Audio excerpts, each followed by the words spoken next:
Welcome to the introduction to argument. This is Mr. Langley. We need to go over what an actual argument is. Now, the first thing we need to do is look at that basic question, what is an argument?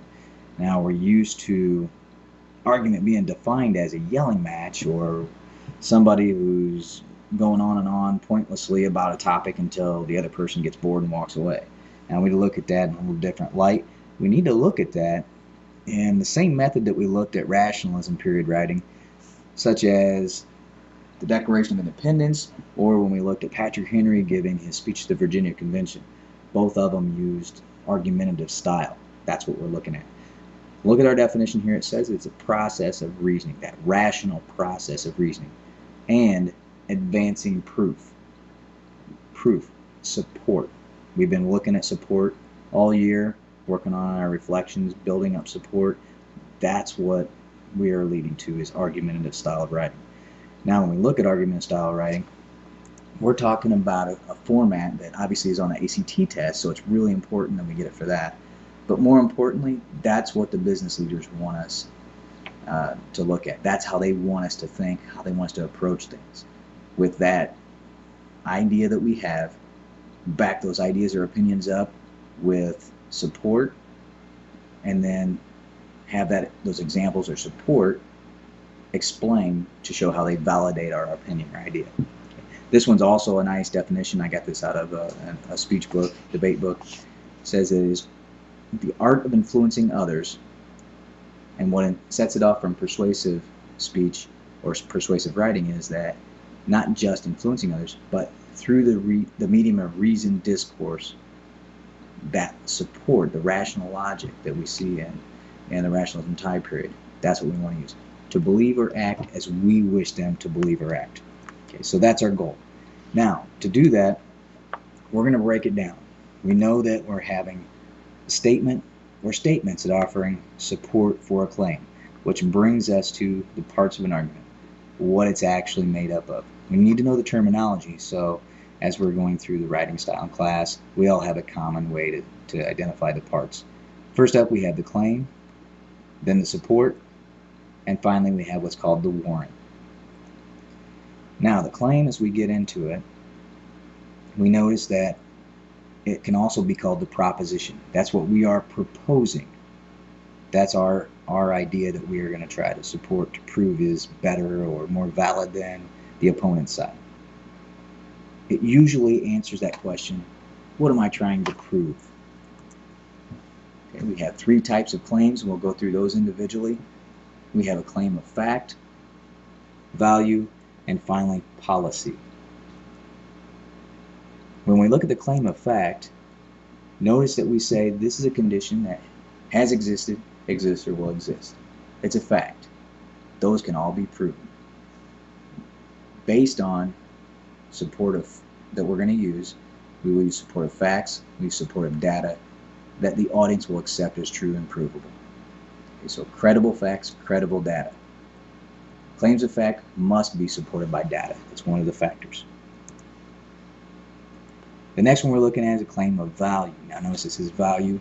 We can pretty much infer that value has to do with opinion, morals, ethics, and so forth. And that would be accurate.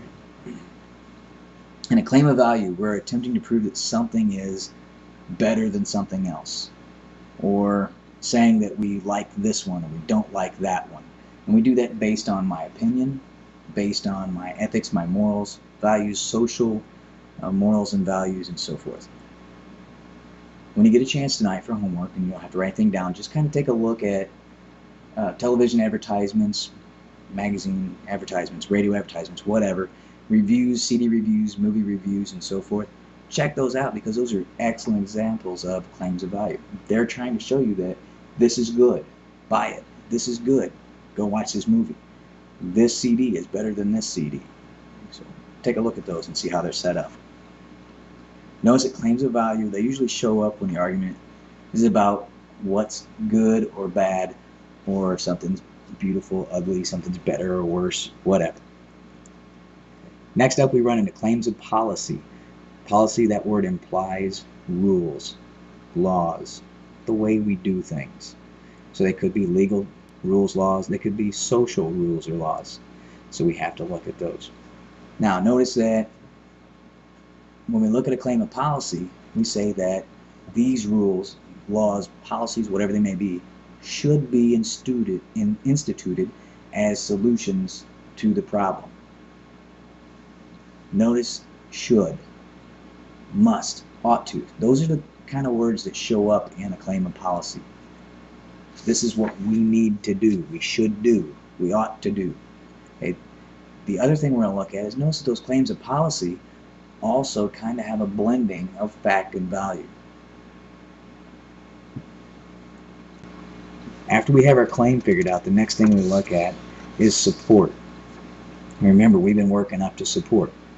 There are two different methods for looking at support. One is based on evidence.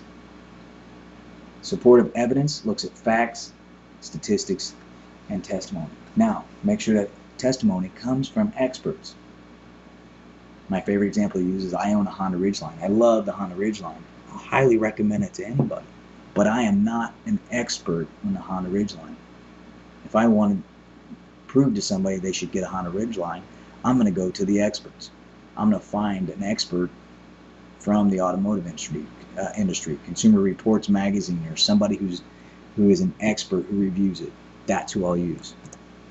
The second idea that I can use for support would be a motivational appeal. In this case, I'm looking at something that's going to appeal to the audience, something that's going to win their support over. It could be more of a value system, ethics, morals, anything like that. Graphics are really helpful for that part as well. Okay, next we come up to the warrant. Now the warrant is something that by definition is an inference or assumption that kind of we take for granted that this is true. I know this is vague right now, but I'm going to show you how this works out. Think of warrant as an extension of the word warranty. It's a guarantee of reliability. Okay, so when we look at the warrant, we're actually saying that the support we have is guaranteed to be accurate because we have a credible expert. We're basing the implication that our expert is credible. In the audience, that's what the warrant is, the connection between, yes, I have a credible expert witness or credible expert testimony, and the support that they're giving is accurate. Okay, so it's free of bias and so forth. Okay, an example of one argument setup. If we have the claim, adoption of a vegetarian diet leads to healthier and longer life, we say that comes from the authors of a book named Becoming a Vegetarian Family. Well, they wrote a book, they're experts in the field, so our warrant is that they are credible, reliable sources for that information on diet. Another example, laws that prevent people from smoking in restaurants should be repealed. If that's what I'm trying to prove, maybe I support that with a claim of value. So notice this is a claim of policy that we're looking at, but we kind of blend in the value and the fact. In this one, we're looking at rights. So we say that people have the right to smoke. The warrant, we look at our Bill of Rights saying no laws should prevent us from exercising our inalienable rights. And then go at it that way. Next up, we need to assess the credibility of our expert. Aristotle said that we need to look at things in the realms of intelligence, character, and goodwill. Today, we look at things as knowledgeable, same concept, moral, that's the good character, dependable, good intentions, that's the goodwill.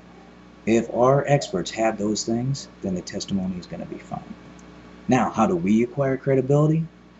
We submit our evidence as careful research. In other words, if it's a written report, we give MLA, parenthetical citations, to give credit to the actual experts. If it's a speech or whatever in-class assignment, then we give attribution. We say where we got it from. And the next thing we need to do is keep a fair idea of what's going on so we are accurate. We keep the audience in mind. We don't insult their intelligence. Okay, now our next step is to look at the ACT and apply this to the ACTs.